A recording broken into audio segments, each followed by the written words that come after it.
અહીંયા રૂખડીઓ વેલો થઈ ગયા વાઘનાથના શિષ્ય સાહેબ હાથે રિયાતા માને ઉપદેશ આપી દીધું આજે તમે શિવરાત્રીના મેળામાં જાઓ ત્યાં વેલનાથ રૂખડિયા વેલાનો એક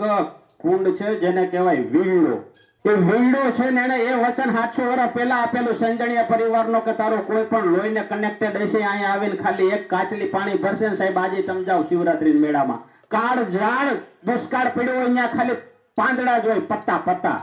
આમ કઈ પાણી બાણી ના હોય પણ સંજણીયા પરિવારનો કોઈ પણ વ્યક્તિ ત્યાં જઈને અડે એટલે પાણીની સરવાણી ચાલુ થાય આજે તમે જાઓ સરસઈની અંદર રોહિદાસ બાપાનો કુંડ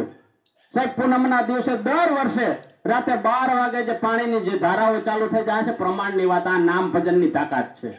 નામ કોઈ આ વસ્તુ ઓલી નહીં નામ એટલે બહુ મોટું છે નિરાંત મહાત્માએ કીધું છે નામ નગર નવખંડમાં નિરાત નિર્ગુણ દેશ અમર ફળિયા નિપજે જ્યાં વર્ષે મેઘ હંમેશ નામની વ્યાખ્યા તો જેટલી કરો એટલી ઓછી છે સાહેબ પછી જી નામ કયો સતનામ કયો એક નામ કયો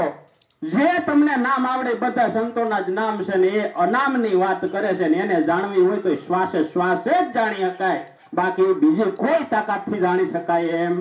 નથી દરેક દમે દમ લગાવો તો મેળ પડે એવું છે આ વાતથી રળી જાય એવું નથી